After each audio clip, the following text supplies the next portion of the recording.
Good morning, ladies and gentlemen. On behalf of the Ministry of External Affairs, Government of India, the United Nations, the Observer Research Foundation, and the Indian Institute of Technology, Bombay, I extend a very warm welcome to all of you here. We have gathered here for the UN Day public lecture by our chief guest, United Nations Secretary General, Mr. Antonio Guterres. The title of the talk today is India at 75, India-UN Partnership, Strengthening South-South Cooperation. May I now invite the Deputy Director of IIT Bombay, Professor S. Sudarshan, to kindly deliver the welcome address.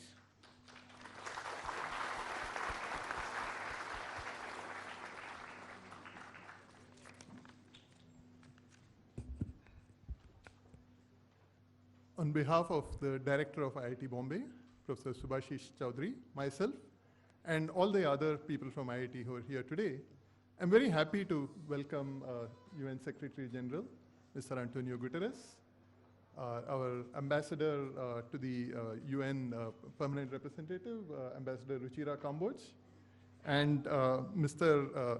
Samir Saran, who is President of the Observer Research Foundation, and their entire teams who are here today, sitting out here. The Indian Institute of Technology was set up about 64 years back in 1958 by the government of India with the support of UNESCO, and also at that time with the support of the USSR. Now, at that time it was a really small place, started with a few students, but with all the support that the Indian government gave, but also very importantly that the UN helped us to go from a small university which was just starting, but we were able to improve the quality of the offerings, our teaching and research, to a point where today IIT Bombay is one of the leading technology institutes in the world, not just in India. Now, to give you an idea of how big it is, we are now 13,000 students, which ranks amongst the biggest group in the world. And it's fully residential. Almost all our students are here on campus. We have a combination of undergraduate. Those in India know that IIT is known for its undergrad education. But it's important to note that we actually have more graduate students and PhD students put together than undergrads today. So there's a very strong emphasis on research. Of course, our education part is still going very strong. We continue to offer the best education, which is reflected in the popularity of our undergrad courses as well as our grad courses. Now, the product of our education part of what we do, our alumni have done extremely well. They have been entrepreneurs who have started a large number of companies. You would know of Ola, for example, many others. They are the CEOs of top global companies, for example, Federal Express right now, amongst others in the past. They have been leaders in other areas, including research and academics. But I would like to point out two people in particular today, because one of them, Mr. Ashish Chauhan, who is here today, has been the CEO of both the Bombay Stock Exchange before and now the National Stock Exchange. National Stock Exchange is one of the biggest in the world. It has the largest number of contracts traded, I believe, in the world. And so we are proud that our alumnus is heading it.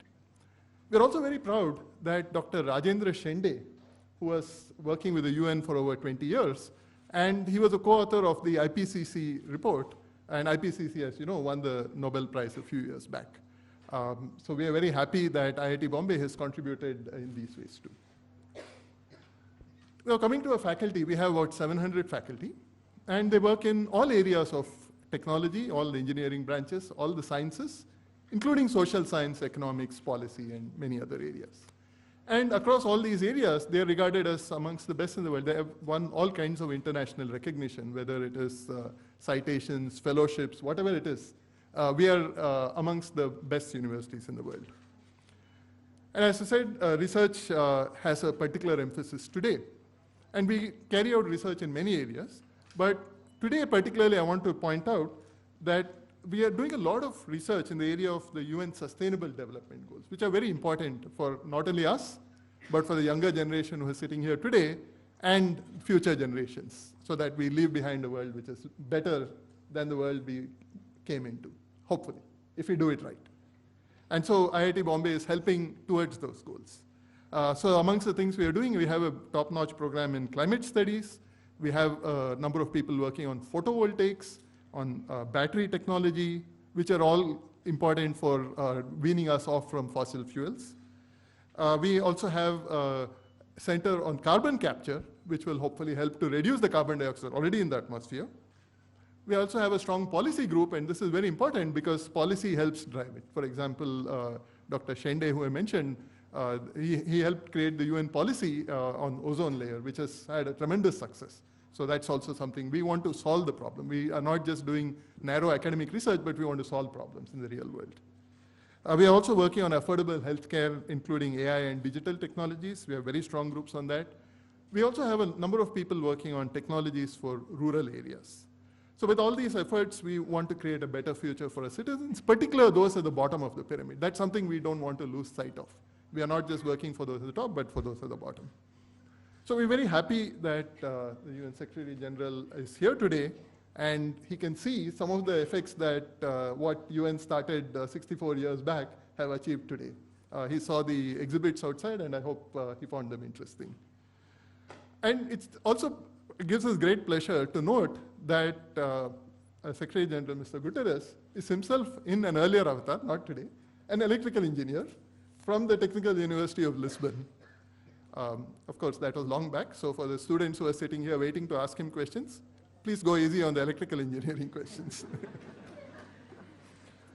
So, sir, it's a real pleasure to have you visit a technological institution again after perhaps many years. Thank you for coming.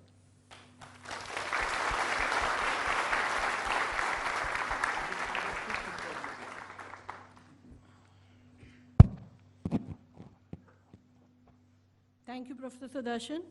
I now invite the United Nations Resident Coordinator in India, Mr. Shombi Sharp, to deliver his address.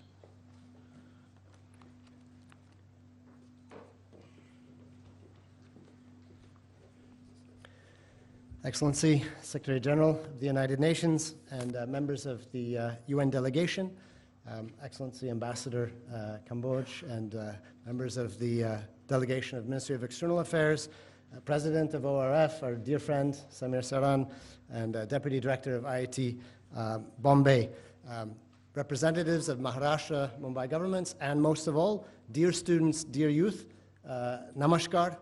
Aj tumhala betun khub anand zala.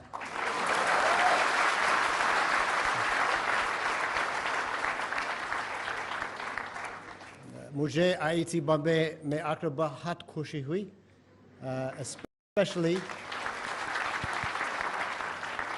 especially as the Deputy Director reminded us that the United Nations system, UNESCO, and the precursor to UN Development Program played a part in helping establish this august institution. So on behalf of the United Nations system here in India, it's a great honor to be celebrating with all of you this confluence of multiple celebrations.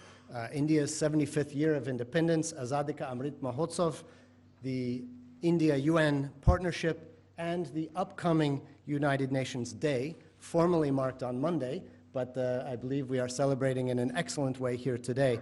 And again, all in the context of welcoming our chief guest, Secretary General, to India. Wanted just very briefly to thank ORF and Ministry of External Affairs and IIT Bombay for this fantastic arrangement. I know the SG was impressed by all of the exhibitions. I will be very brief, and my message is very simple, that in this turbulent world, as the Secretary General has powerfully argued in our common agenda, we need multilateralism with the UN at the heart more than ever before. And in the nearly 1 year that I've had the pleasure and opportunity to tour around this incredible country across so many different states, it's incredibly clear to me, from the villages to the center, that the world needs India more than ever before.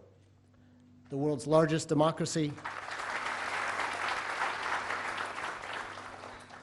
greatest contributor to peacekeeping since the beginning, pharmacy to the world, a rising climate champion, with ambitious Panchamrit commitments and the Life Initiative, the largest youth generation in history, and an immense demographic dividend to harness in the coming decades.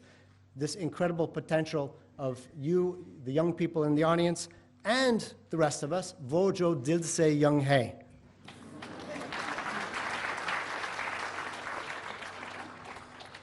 A leading national public digital tech stack, a dynamic private sector and research sector, as we're seeing here, pushing forward renewable solutions, solar, electric vehicles, mobility, green hydrogen, and on and on and on. And we've estimated that India is alone home to 25, upwards of 50% of some of the global targets for the Sustainable Development Goals. So as you move forward, and as India increasingly shares development best practice through the international platforms, G20 coming up leadership, through South-South cooperation, the world also will move forward. So just to say that we, to conclude, we and the United Nations system here, all of our agencies are committed partners to working with all of you to ensure that this growth story leaves no one behind, that India avails itself of its full potential, women, girls, vulnerable populations, for the SDGs. And we are very pleased to be finalizing our new offer of partnership to India, the UN Sustainable Development Cooperation Framework 2023 to 2027, which we hope to sign next month. So looking forward to a bright road ahead, a deep partnership, and let me conclude by wishing all of you a very happy United Nations Day. Aap sabko UN Day ki hardik shubhkamnaएं. Thank you very much. Bahut dhanyawad. And again, welcome to the Secretary General.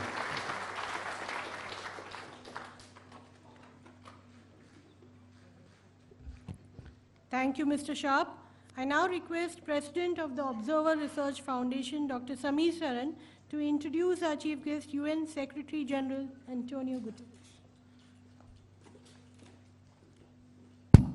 Thank you, Falguni. And since Shombi spoke in Hindi, I'll speak in English.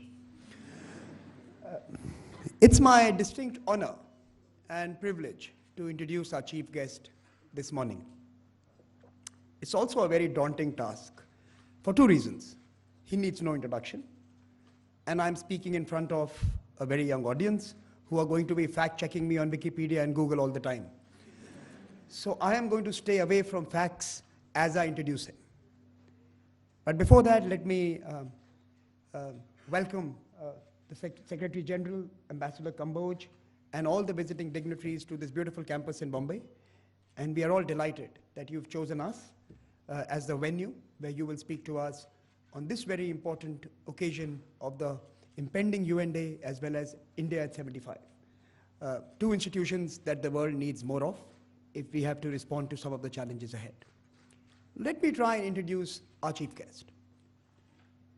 What does he stand for? And over a long arc of political career, from where he led his country to now where he leads the world, he has stood for delivering dignity. Dignity to those who are underserved, unprotected, and sometimes invisibilized. He has a gender-first agenda, and he has a planet-first objective. And he has reduced the average age of the United Nations headquarters. There are more young people enthused and engaged on UN-led activities, courtesy the Secretary General. His fan club, people who stand on him, are huge. Only the young people will understand what I said. He has a whole cadre and generation of followers who swear by him because he has been able to relate to them and bring them to the plane on key issues the world needs to respond to. Why are we lucky to have him? In the last few years, we've had the pandemic that has literally affected all of us. Economies have been devastated, people died, countries in many ways were enfeebled, and multilateralism and globalization were the victims. I want to quote you, sir. In 2017 at the Raisina Dialogue, you made an impassioned appeal for multilateralism. And you said this has to be realized through integrated approaches, greater collaboration, and building on common values. You said this in 2017. Today, more than ever, we need to recommit ourselves to exactly this mission. The Secretary General is known to be one of the finest crisis managers. From his work in his own country to his job during the time when he was helping refugees and displaced people, and to, of course, helping us navigate the world as we sought to get past the past 2.5 years. We are very lucky to have someone who understands silent diplomacy. In a world of headlines and tweets and posts, silence can be golden. And sometimes what happens behind the scenes can be far more effective for the world that emerges. Thank you, Secretary General, for being here. Finally, as we turn 75, Secretary General, we at ORF and of course the NEA and many other institutions, as you heard from the director of IIT, are committed to do more with the UN. This year, with my friend Shombi Sharp, we hosted an India Day at the UN, and the language was English. We created a series of events that brought India's own journeys, successes, failures, experiences, solutions, technologies, and innovations for others to partake in. And increasingly in the days ahead, we will bring the world to those stages as well so that India can learn with them as well. The journey is of companionship, the destination is common, and you, sir, are the beacon for multilateralism. I'm delighted to welcome you to deliver the address today to all of us.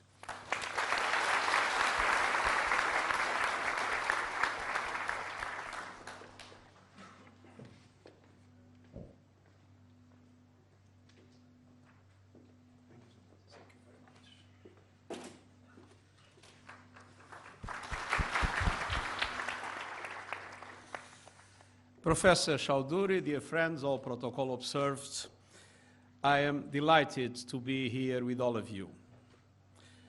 This institution is 54 years old, and as it was said, 54 years ago, I was a student of the university in Lisbon, and my school was called, I will say it in Portuguese, but you will understand, Instituto Superior Técnico.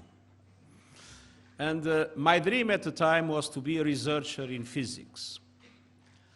Now, we don't control our destiny. We lived in a dictatorship that was at the same time an oppressive colonialist regime. We had, fortunately, a revolution. That revolution led to the liberation of the former colonies and to democracy in Portugal. And at that time, as a student, I was a volunteer working in the slums of Lisbon in different areas related to health, education, and I felt a compulsion to get involved directly into politics. And so I never became a researcher in physics. And I am envious of all those that will be able to contribute to the well-being of humankind through the scientific work that is as necessary as the political work to make sure that we can live in a better world. And I'm very pleased to start this visit to India because I have a double love affair with India. First, because of India's culture, history, India's people and its contribution to today's world and to the world civilization. And the second reason, because my wife was born in Goa. So, with this double love affair, I'm delighted to be here with all of you.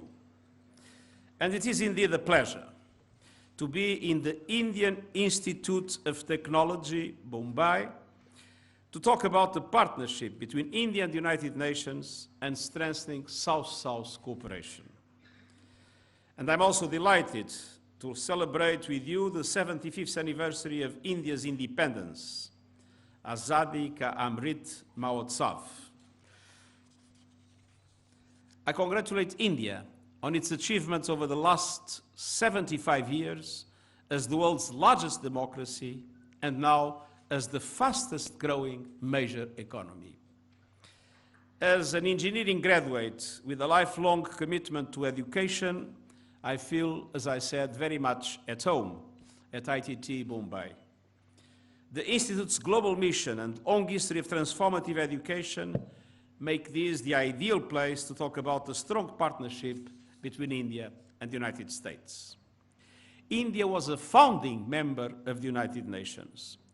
The drafters of the UN Charter took great inspiration from Gandhiji's message of peace, non-violence, and tolerance. And thanks to an Indian woman, Hansa Mehta, Article 1 of the Universal Declaration of Human Rights recognizes the equality of women and men. All human beings are born free and equal in dignity and rights. Human beings. Some people thought it should be all men, linked to the old traditions of the past. Now, as a founding member of the Non-Aligned Movement and the Group of 77, India has always been a leading advocate for the concerns of and aspirations of developing countries. India is also the biggest provider of military and police personnel to UN missions, including the first all-women UN police contingent to a peacekeeping mission. Over 200,000 Indian men and women have served in 49 peacekeeping missions since 1948, a remarkable contribution to peace in the world. As a member of the Security Council for the past 2 years, India has contributed significantly to promoting multilateral solutions and to address crises, and welcome India's initiative on greater accountability for those who target peacekeepers.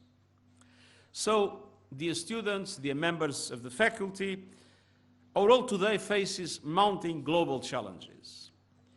Countries still reeling from the impact of the COVID-19 pandemic are being battered by energy, food, and cost of living crises, accelerated by the war in Ukraine. Old and new conflicts have displaced more than 100 million people all around the world. The devastating impact of climate disruption is more apparent by the months. You have felt this across India, from heat waves in the grain-growing heartlands to flooding in the northeast and coastal states. Halfway to the finish line, some of the most fundamental sustainable development goals have gone into reverse, moving backwards instead of moving ahead. More people today are hungry, more people are living in poverty than a few years ago.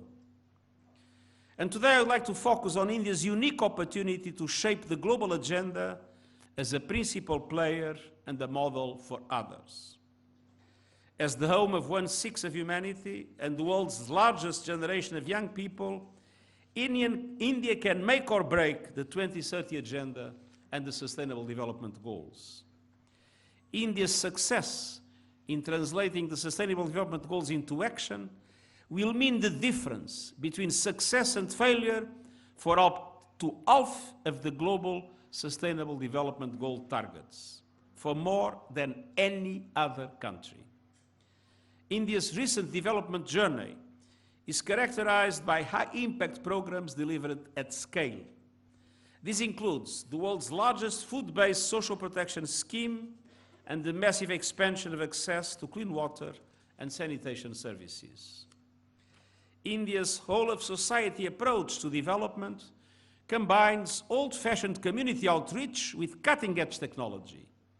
Many of your most successful programs are driven by world-class public digital infrastructure, which aligns more than 1 billion mobile internet users with financial inclusion initiatives online, namely health services and more. Indian women have played a central role in many of these initiatives, from health workers at community clinics to scientific research and technology. And today, the number of Indian women and men taking STEM degrees are nearly at parity. India's digital health platform, CoWIN, hosted the world's largest vaccination program for COVID-19, delivering more than 2 billion doses. And the United Nations has accompanied India in all these development milestones, from the World Food Programme support for India's public distribution system to the UN Development Programme's partnership with the Ministry of Health and Family Welfare. India also demonstrates a practical and generous approach to global solidarity and South-South cooperation. It was the first country to launch a single country South-South cooperation support framework via the UN-India Development Framework Partnership, and indeed our relationship with India on development is a two-way partnership. From your donations of medicines, equipment and vaccines at the height of the COVID-19 pandemic, to your humanitarian assistance and development finance, Afghanistan and Sri Lanka, your increasing impact on the international stage, India is today a partner of choice of the United Nations. And India's upcoming presidency of the G20 will be an important opportunity to bring the values and vision of the developing world to the top table of the global economy. There is an interesting coincidence. We have the presidency of Indonesia, followed the presidency of India, followed by the presidency of Brazil, and followed by the presidency of South Africa, which means that for the first time in history, four crucial developing countries will lead the G20. And it is an opportunity that cannot be missed to make our international economic and financial relations that are extremely unfair.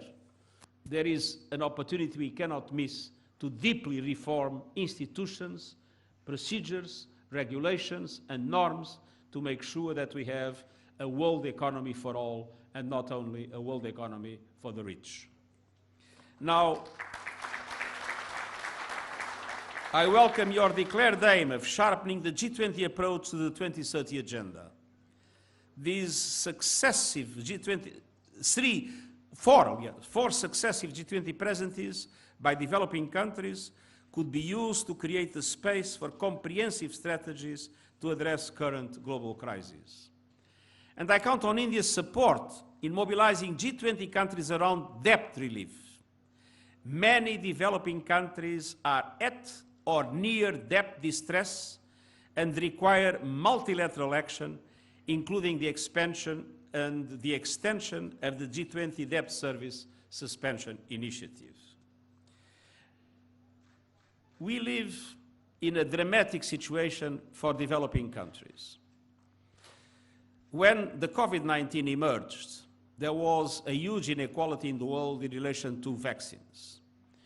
But as important as the inequality in relation to vaccines was the inequality in relation to the resources available for recovery.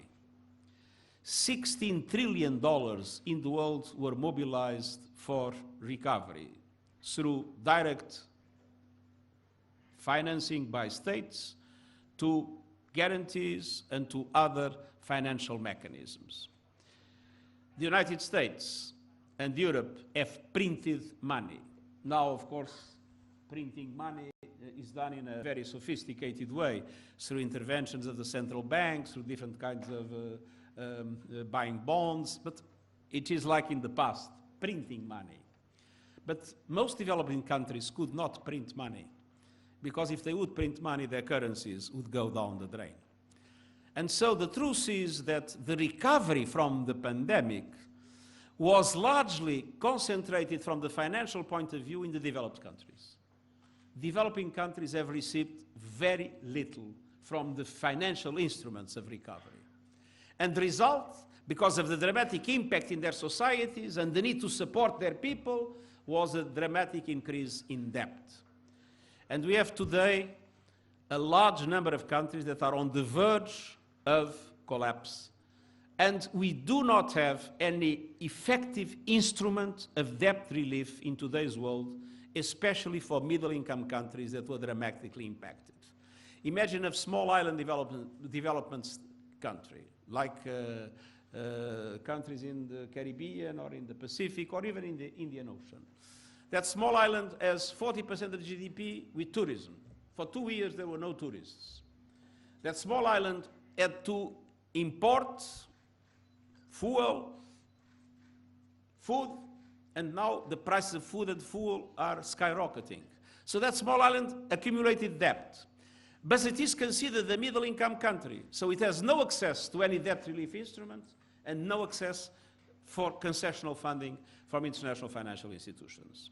That is why I've said several times the international financial system is morally bankrupt. It was devised by the rich to serve the interests of the rich. This is the moment to change it. And that is why I encourage India's engagement in deep reform of the global financial architecture, which, as I said, favors those that conceived it and is terribly detrimental to the interests of developing countries, especially the least developed countries. Now, the climate crisis could be the greatest barrier to our collective development aspirations, and India is no exception. It is already a grave threat to India's economy, agriculture and food sector, and to the health, lives and livelihoods of hundreds of millions of people. Record-breaking heat waves, droughts and floods in parts of India are causing havoc already. These are a foretaste of what it is to come without much greater global climate action. Climate devastation is a reality at 1.2 degrees of warming. Now, current global commitments put us on track to more than double this level.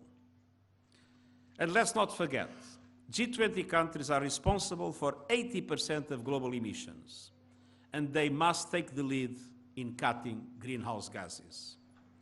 Now, it's important to fully recognize the principle of common but differentiated responsibilities and respective capacities in light of national circumstances. This is the sentence that resulted in a compromise in the Paris Agreement to take into account that the effort that is required to developed countries must be bigger than the effort that is required to developing countries, even if all must contribute to our objective. Now, while fully recognizing this principle, the truth is that I've also asked the emerging economies to take an extra step to close the so-called mitigation gap. But they can only do this with the financial and technical support of developed countries. This is the moment in which we will be defeated by climate change forever if there is not an historical pact between developed countries and the emerging economies. Of course, small island developing states do not contribute much to climate change.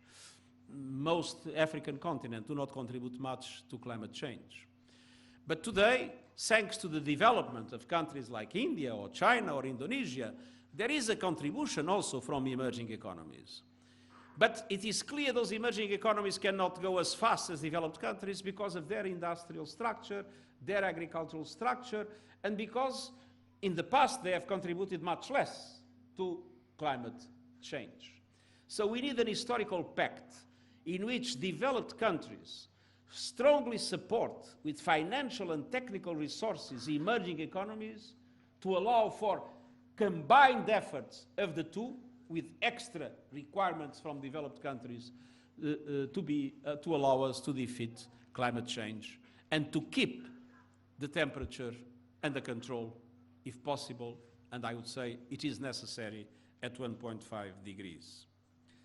Now, this is why I have called for coalitions of support around countries. I did it in the Glasgow COP, namely India, with ambitious plans to accelerate the deployment of renewables.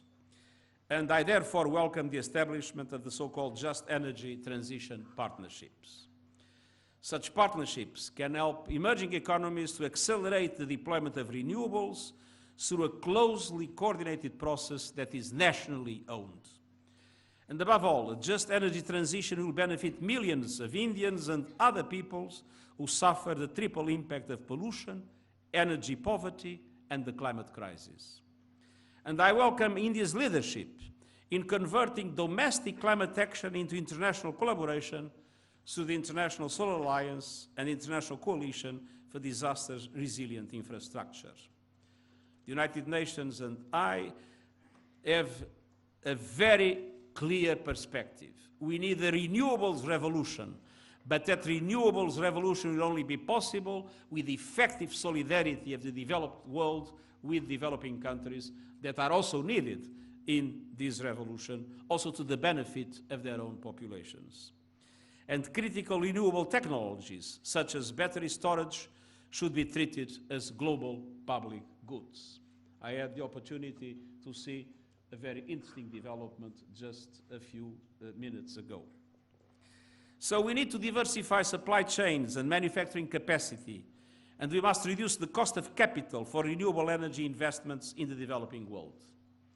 One of the problems we have today is that it's much cheaper to produce electricity with solar or wind than with coal or gas. But the cost of electricity produced by solar or wind is essentially the investment cost. And the cost of electricity produced by gas or coal is the running cost of burning those fuels. And today we have a dramatic situation. Already 20 countries are paying interest rates 10 points above the American Treasury bills. So the only way to allow for a renewables revolution in the developing countries is reducing the cost of capital in developing countries. And for that, there must be a concerted effort, namely making the multilateral development institutions, the World Bank, the Asian Development Bank, the IMF, understand that beyond the loans that they can provide, they need to be able to leverage through guarantees, through first risk takers, to leverage massive doses of private finance to allow to reduce the cost of capital in the developing world, for the developing world to be able to do the just transition that is necessary for their economies. And I urge India to become a global superpower in renewables technology and a manufacturing hub to fuel this revolution around the world. And I've seen through the examples that were shown to me that you will have the capacity to do so. And I look forward to work with Prime Minister Modi and the Indian government to drive this agenda forward. And I will continue to urge developed countries who bear a historic responsibility to provide the necessary finance in adequate conditions to the developing world. The Lifestyle for Environment initiative that the Prime Minister Modi will launch, and I will be there tomorrow, seeks to create a self-reliant model that transforms consumption habits for the benefit of all in India and around the world. And I can see here today that India's research and innovation ecosystem is strong and vibrant. And if I may be allowed to address the students in this hall, I urge you to use your considerable talents to tackle the planetary emergency we face, to develop renewable technology, to find new solutions to pollution and to biodiversity loss. And naturally, I respectfully urge you not to work for those who are wrecking our climate. I've been saying that to university students all over the world. Don't look only at the salary of your future work. Look at the contribution of the companies or entities for which you'll work to have a better world, a more sustainable and inclusive world. And you'll feel much happier afterwards. There is unfortunately a number of people in the world that still have only one objective: one day to be the richest person in the cemetery. That doesn't bring happiness. Now, COP27 in Cairo will demand strong leadership from India as we accelerate the implementation of the Paris Agreement. And I count on India to participate at the highest level and to deliver a balanced outcome that recognizes the importance of adaptation, mitigation, and finance. We also need to make serious progress on loss and damage in Cairo. Loss and damage will be crucial to reestablish trust between developing countries and developed countries. And loss and damage is, first of all, the recognition that it exists, and second, the assumption of responsibilities to be able to address the needs that it generates. And that is why adaptation is so important and funding to adaptation is so important. If you have a flood and you have a road at the level of the ground, the road will disappear. If you have a road system that is higher, the road will not disappear. If you have mangroves all around your coastal areas that are more vulnerable, the coastal areas will resist. If the mangroves have been wiped out, the coastal areas will not resist.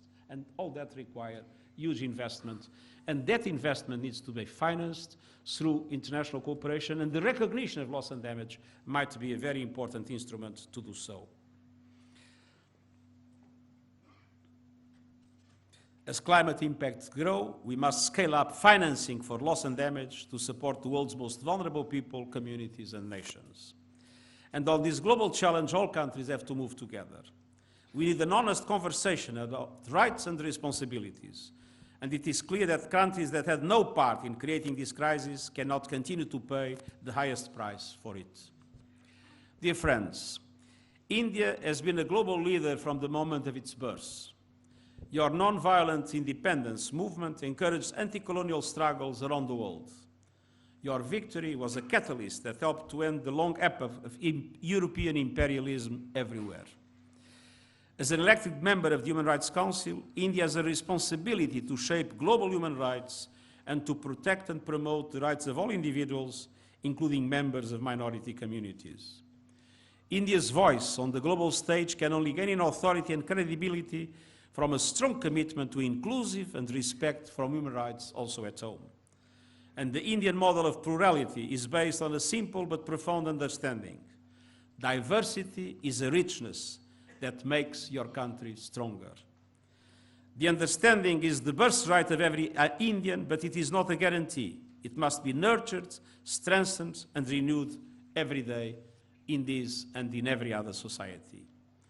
By practicing the values of Gandhi, by security and upholding the rights and dignity of all people, especially the most vulnerable, by taking concrete action for inclusion, recognizing the enormous value and contributions of multicultural, multi-religious, and multi-ethnic societies, by condemning hate speech unequivocally, by protecting the rights and freedoms of journalists, human rights activists, students, and academics, and by ensuring the continued independence of India's judiciary.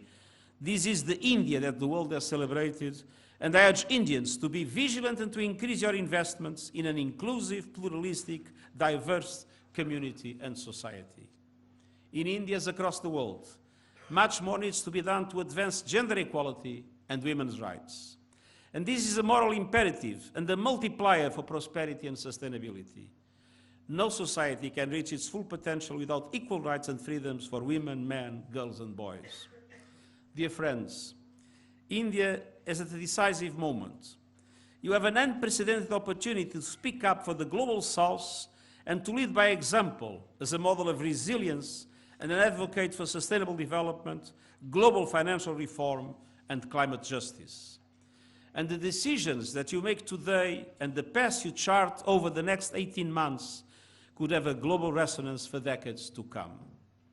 I urge India to continue speaking up for peace, to expand its global leadership, to align its development and its foreign policy with the SDGs and the Paris Agreement, to find innovative solutions to today's global crisis. As your first Prime Minister, Jawaharlal Nehru, said at the dawn of independence 75 years ago, and I quote, "Our dreams are for India, but they are also for the world. For all the nations and peoples are too closely knit together today for any one of them to imagine that it can live apart." Across the United Nations system, at the global level, through the UN Resident Coordinator and the UN Country Team of Agency funds and programs, we are proud to be your committed partners. Let's work together for the next 75 years to create a more peaceful, just, sustainable, and inclusive world for all. And I trust India will give a fundamental contribution for that to be possible. Thank you very much.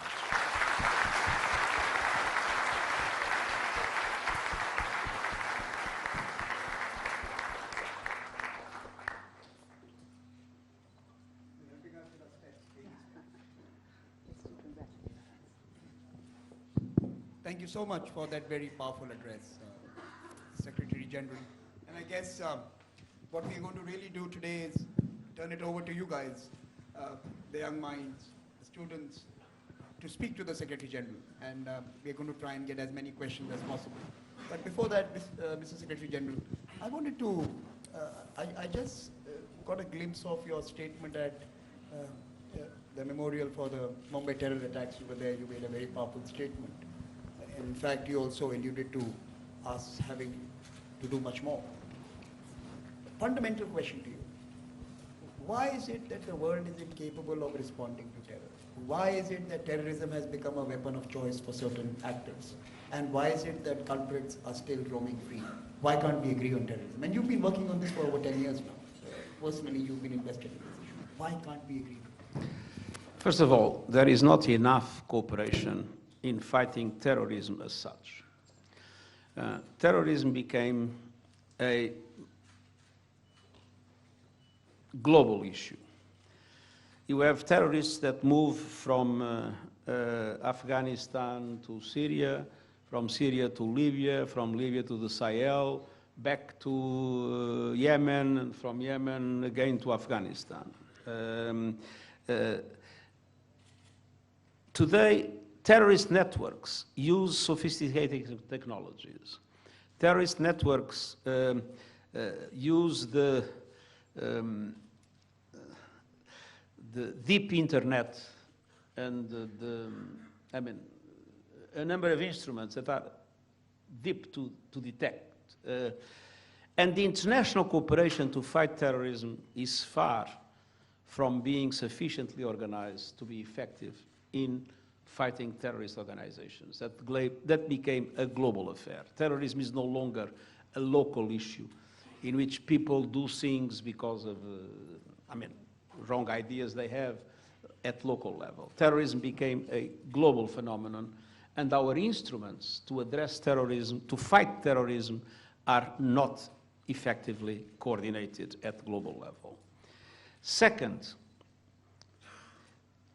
geopolitical divisions also contribute to the difficulties in addressing terrorism in an effective way. And third, there is not enough work in the prevention of terrorism, in building resilience of communities against terrorist ideas. We see how terrorism proliferates, and the dramatic inequalities that exist in the world and other forms of injustice lead some people that is weaker, I would say, in their capacity to understand things in a proper way, lead some people to extremist conceptions, to extremist ideas, and we are not doing enough in the prevention of the expansion of violent extremism in the world. So there is a long way to go, and terrorism has not received the priority it should. That is the reason, and I said it this morning, that my first reform was to create an Office of Counterterrorism in the United Nations. Terrorism was dealt by a small team in the Department of Political Affairs, practically doing nothing, and today we have a solid department that is providing technical support to countries around the world, and that is enhancing international cooperation that is absolutely vital.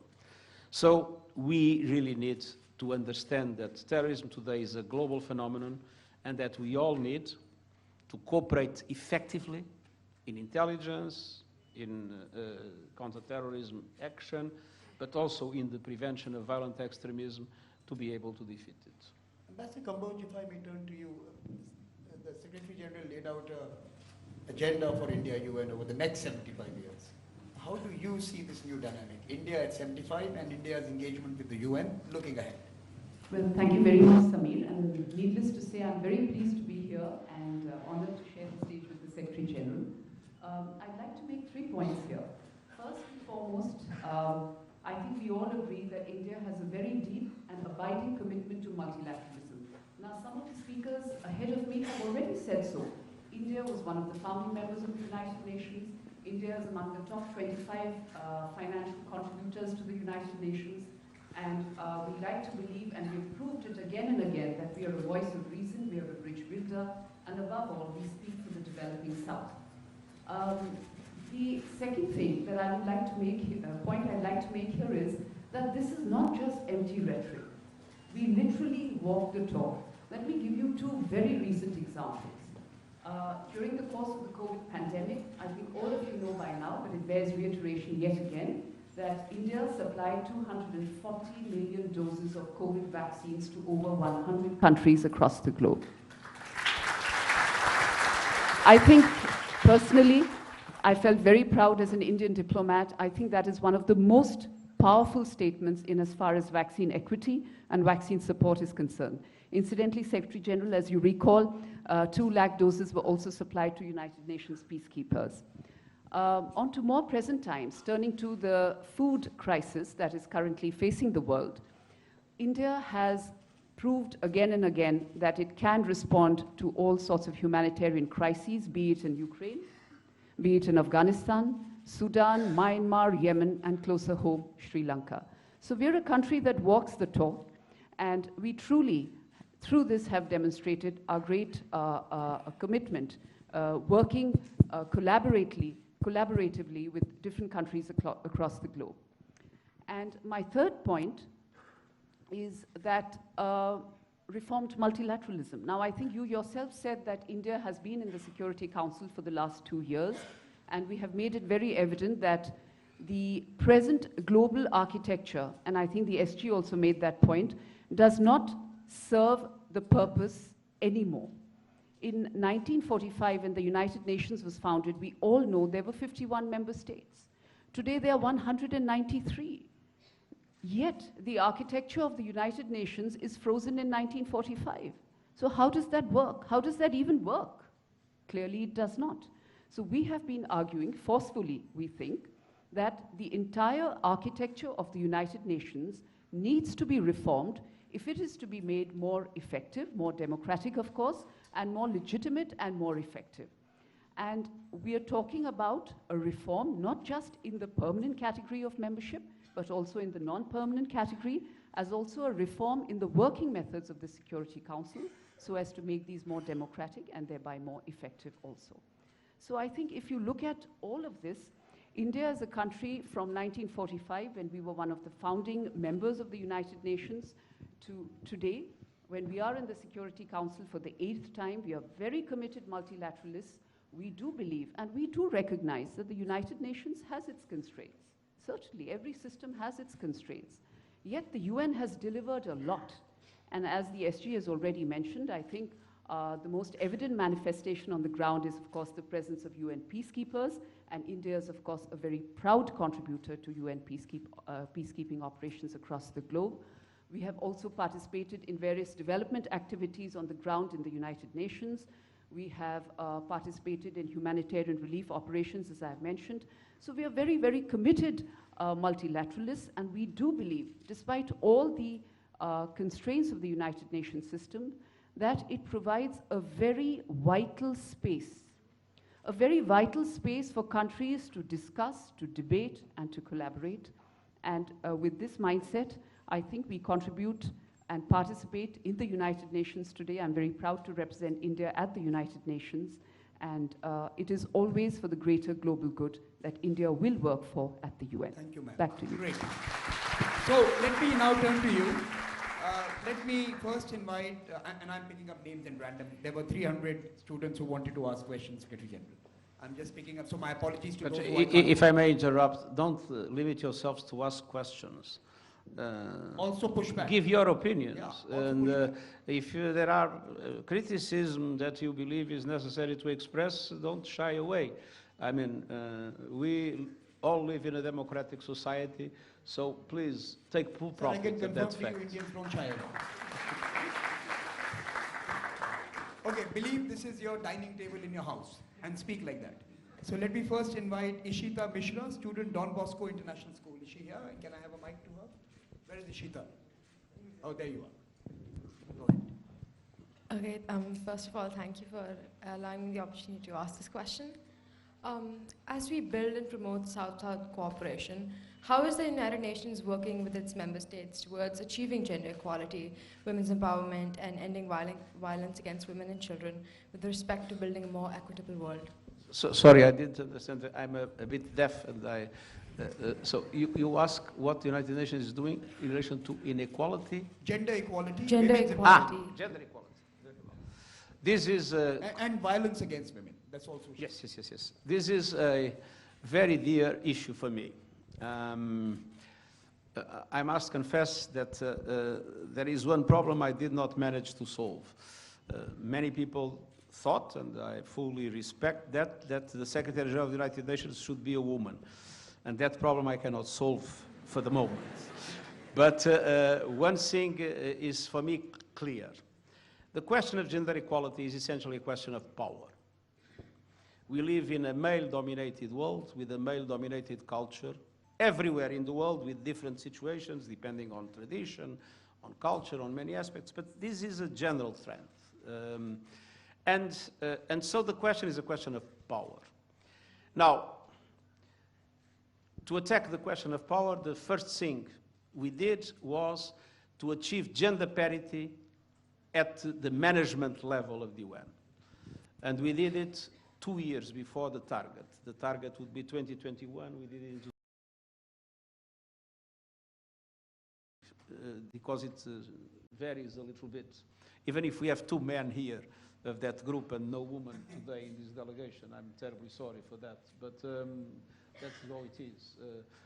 But of these 190-something, more than half are women in top management positions. And not only in, I would say, peripheric things. The head of the Department of Political Affairs is a woman, just to give an example. The head of our mission in Afghanistan or in Iraq are women. The previous head of our mission in Libya was a woman. So the head of our mission in the Democratic Republic of Congo is a woman. The head of our mission in Central African Republic is a woman. And they have military peacekeeping forces under their direction. So, first, gender parity at all levels, and we hope to reach it at 2028, but at the top level. And this is something we need to ask in all dimensions of societies, in governments, in parliaments, in the boards of companies. We need gender parity to make sure that decisions are taken at the top level in a way that then brings gender equality as a natural downstream phenomenon. On the other hand, we need to support all women's organizations and all bottom-up approaches to gender equality, and we have, through UN Women, through other areas of the UN activity, a strong support to the civil society around the world in relation to gender equality. And violence against women, I launched an appeal. This is a matter not only of importance, it's an emergency matter, because things are getting worse, not better. So I launched an appeal, and a meaningful number of countries, I cannot give you the exact number today, have responded positively. Every country should have an emergency plan to fight violence against women, covering all aspects: training of police, training of the judiciary, investing in the areas where violence of against women is more predominant, namely in social investment in those areas, making sure that there is clear accountability in society in relation to violence against women. I had that experience as Prime Minister of Portugal. There was reluctance in discussing it. Family violence was something that was not in the agenda. And one of the biggest battles I had was to make sure that we put family violence, which was essentially violence against women, in the center of our internal debate, and that in the police training, in the reforms of the judiciary, in all other aspects of the administration, these would be a priority in the way we do business. And I think the same must happen everywhere. The society hides violence against women. The society conspires to make sure that violence against women is not shown as it is. So there is need also for active capacity to denounce it wherever it happens, and to create the mechanisms in which those that are active fighting violence against women do not become themselves victims. And today, unfortunately, we have, with social media and many other aspects, terrible campaigns against women activists, against women politicians. Violence against women politicians, physical violence less, but violence through social media is today enormous around the world, and needs to be assumed by everybody, and I would say particular responsibility for boys and men as an absolute priority. Gender equality is essential. We will not get it without a change in power, so gender parity is essential. But at the same time, the big cancer of violence against women needs to be an emergency priority of all those that have responsibilities in the world. Can I now move to a college student, Debosmita Majumdar, PhD Climate Studies at IIT Bombay. Debosmita? Oh, there you are. So you have a mic? Someone? Yeah. There you go. Thank you for giving this opportunity to ask a question. So my question is, what was the hardest decision you have taken being SG, and how you dealt with it? The toughest decision as a Secretary General. What is the toughest decision you have taken as a Secretary General, and how did you deal with it? Let me add a small caveat, another addendum to it. Addendum. Are you a Secretary or are you a General? Well, probably the honest answer to the two questions is I don't know.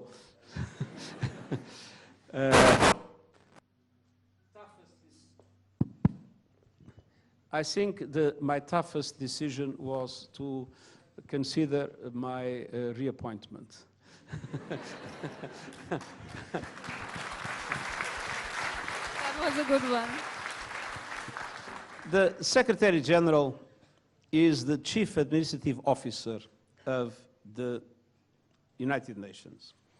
And the interpretation of some member states, it should be just that. And unfortunately, as Chief Administrative Officer, the Secretary General has very little power, because I cannot even create a post in the Office of the United Nations, in, our Economic Commission for Asia is in Bangkok. I cannot create a post without going to the General Assembly and the ACABQ and the Fifth Committee. So, I mean, the level of bureaucratic levels is such that there is not much power in being the Chief Administrative Officer. And apparently there is nothing else, except one article that says that the Secretary General can, if he feels that there is a situation that threatens peace and security, can address the Security Council and draw the attention to that. But draw the attention, I mean, it is not said if it is written or oral, it is not said if the Security Council needs to meet about it or not. So, what the Secretary Generals invented in the past, and many member states agree with that, is that there is something called good offices. And so, for instance, the war in Ukraine, there is no way I can end the war in Ukraine.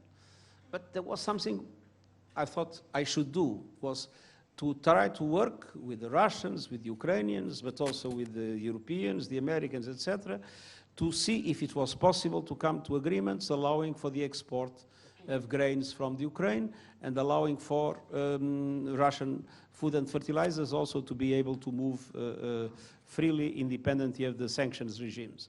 So it's good offices. It's not a power. No, I mean, I cannot tell the Ukrainians and the Russians, you now do this, or the Americans, and no. But I can go and talk to them, and especially being discreet, because if I start using megaphone diplomacy, forget about it. There is no way you can get anything. But so the importance for Secretary General is to have the humility to understand that we have no power, and that the only thing you can is to be faithful and loyal to the values, the UN Charter. I consider that I have the right to defend the Charter in all circumstances, and that is the reason of many positions that I've been taken. Be loyal to the Charter and do everything we can with our good offices to create conditions for dialogue, for cooperation, for people to come together, and sometimes to speak up and to say that some things are not acceptable. Can I now request Anamika Changrani Rastogi, student Dhirubhai Ambani International School, to pose a question? Okay. So first of all, take off the mask because it's not. Thank you for your speech and your insightful comments on the issue of sustainability. As you said, developing nations face unique challenges when it comes to the issue of the climate crisis. What, in your opinion, is the most important thing for developing nations to focus on in the next few decades with regards to sustainability? Well, I would say the most important thing are two. First, to have in all levels of decision and authority, be it in governments, be it in the boards of companies, be it in civil society organizations, be it in international organizations, to have sustainability as mainstream sustainability as a basic condition in all decisions. But as important as that is our own behavior contribute to sustainability. And let's be honest, I am not yet entirely convinced that the majority of the people in the world are sufficiently aware of what climate change or about what biodiversity loss means to change their lives. And that is why it is so important, the initiative that will be launched tomorrow about lifestyle and environment. This will not change if each one of us does not change. The thing that is obvious, if you want to fight climate change, is to end subsidies to fossil fuels. But you end subsidies to gas, and all of a sudden, there is an upheaval. Mm-hmm. And the interesting thing is that the upheaval normally does not come from the poorest sectors of the population. It comes from the middle class, and especially the upper middle class. Mm-hmm. So we are not yet in a situation in which the majority of the people has fully understood that climate change is the existential threat of our time. And so, I mean, we need to ask the politicians to do what they should do. We need to ask the boards of the companies to do what they should do. We need to ask the UN to do, but we need, and I have to tell you, I know it's difficult. No. We need to be able to also understand that we have our own footprint, and that footprint needs to be sustainable. Do you want to quickly add something, Ambassador Kamboj? You were nodding your head on the life part of it. Yeah, no, thank you. I was indeed, because I fully agree with what the Secretary General is saying, that eventually the change will have to come from the ground. You know, some time back, there was this movement called Green Good Deeds. Unless this becomes a mass movement, it is not going to have an impact on the climate. And that is why, you know, the importance of the LIFE initiative of the Prime Minister of India, which will be launched also by the Secretary General tomorrow in Gujarat, which is that you focus more on mindful consumption rather than mindless utilization. And then eventually, with each individual contributing his or her little bit, this will become a mass movement of pro-planet people. And this also, I think, would be a beautiful symbiotic relationship between humankind and the planet, always in harmony and, you know, connected to each other. So I'll quickly bring in one last question. I'm seeing your staff about... But just before on this, yeah. The volume of waste we produce is gigantic. Just reducing waste would be a fantastic contribution each one of us can give to sustainability. Can I now request Anurag Deshpande? Sir, we also have male students in the college. So I'm picking up Anurag Deshpande. Can you ask your question? He's doing BTech in mechanical engineering from IIT Bombay. Go ahead. Yeah, well, thank you. I'm an engineer, but not mechanical. Yes, sir. Electrical. My question is a short one. Most of the machines now work with electricity, so it's fine. My question is a short one. Out of all the sustainable development goals, which do you feel is the hardest to achieve? The first, eradication of poverty. Because eradication of poverty means everything. Eradication of poverty means that all education systems work properly. Means that healthcare is available to everybody. Means that the environment is sustainable. Means that governments are not corrupt. Means, and that is one of the 16th, means that, food systems work properly. The most difficult is the one that is comprehensive, the one that in a certain way requires all the others to work, to also work. And the eradication of extreme poverty is, I mean, it is unbelievable that we live in a world where today, because of the present crisis, you have people making billions and billions and billions out of this crisis, namely in the fossil fuel industry, and the number of poor is increasing. And the gap between the rich and the poor is widening. And it was widening among people within countries. Now, unfortunately, after the COVID, it became again widening in relation to countries. To fight inequality is a crucial instrument to get the eradication of poverty, and to fight inequality is, like gender equality, a question of power. That is why, if I may say something to all of you, be very good in your professions, be very good in your research, but you are also citizens, and the citizens, you have to deal with the questions of power in your society, in your country, in the companies where you work, because without addressing the question of power, we will never be able to change the world. Final 2 minutes. One last question, sir.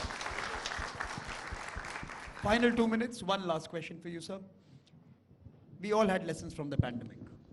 We all took lessons from the pandemic when we were locked up, when we were quarantined, when we were hopeless and helpless. What is something that really bothered you in terms of global institutions, and what gave you hope? Well, what gives me hope is that we live in a world where we see lots of manifestations of irrationality. I mean, we see the eruption of forms of egoist nationalism. Now it's particularly sensitive in Europe in the way elections are taking place. We see different forms of religious fundamentalism. We see xenophobia, we see racism, we see those things, unfortunately, growing with the problems that the world faces. But young people today is much more cosmopolitan than in my time. In my time, young people was much less able to understand that we are all Connected in the same world. That, I mean, to be Indian or to be German or to be Chinese or to be, really doesn't in the end matter, because we have challenges that are global. And my generation has not been able to understand the globality of the challenges and to respond to them. But the present young generation is much more globalist than mine, and much more cosmopolitan, and much less narrow-minded nationalist. And so my biggest hope is that this generation will be able to correct the very serious mistakes that my generation has committed. And for those that are in the middle, I wish you all the best. No. But I think this was a fantastic conversation. Please join me in applauding the Secretary General for his intervention. And let me turn it back to Falguni. Thank you, sir. I request our Deputy Director, Professor Sudarshan, to please present a memento to our esteemed guest today.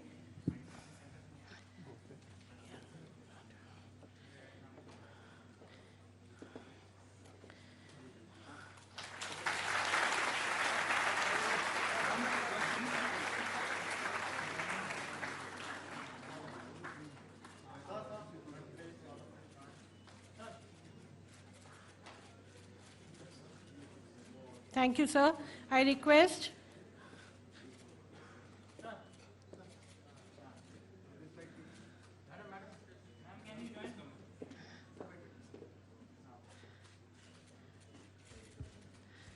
Thank you, photographers. Please. I request the permanent representative of India to the United Nations, Ambassador Ruchira Kamboj, to kindly deliver the vote of thanks. Thank you so much. Thank you. Well, this program has come to an end, and it is my honor to deliver the vote of thanks. First and foremost, to the Secretary General, without a doubt. SG, thank you so much for honoring us with your presence. And I think above all, after all is said and done, you come across as such a wonderful human being. I think that really touches my heart above anything else. Thank you so much. A word of gratitude also to the Observer Research Foundation, led by the inimitable Samir Saran. Thank you so much, Samir, for your very racy questions and for keeping the pace very energetic and fast. And of course, it is wonderful to be here at IIT Mumbai. I don't think any vote of thanks will be complete without saying a heartfelt thank you to IIT Mumbai. Trust me, many of us have dreamed to enter this institution, and to all of you lucky kids who are studying here, and all the more lucky because you got to chat with the world's top diplomat. I think you're in a brilliant place, and I wish you all the very best, and I'm sure you have a very bright future. I will also, with your permission, SG, also thank UN India, led by the very competent Shombi Sharp. Shombi, your Hindi skills are sort of, growing by the day, and congratulations, you're winning many, many hearts and minds in India. Well done. And before I sign off, I think no vote of thanks will be complete without thanking all the people behind the scenes who make this event such a success. So my thanks to the Mumbai State Government, without which none of this would have been possible. Thank you all for being with us these past few days and ensuring that the visit of the Secretary General is indeed a success. And finally, the last word to my own team, Team Ministry of External Affairs. Thank you so much. All of us who have worked together, we have, I think, always going forward, we'll rely on this support. I can see the Joint Secretary UNP, who's sitting right here in front of me. A big vote of thanks to you also, Prakash, and to the entire protocol team that has been backing us. Thank you very much, SG. Wonderful to see you.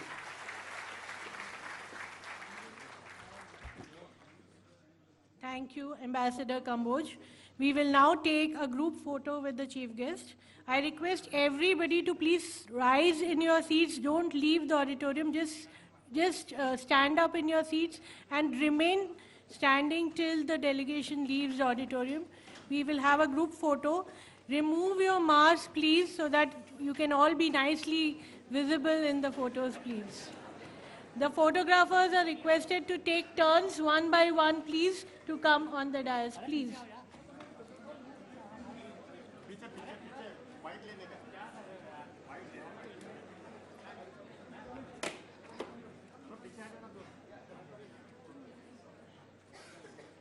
Sanjay, one by one.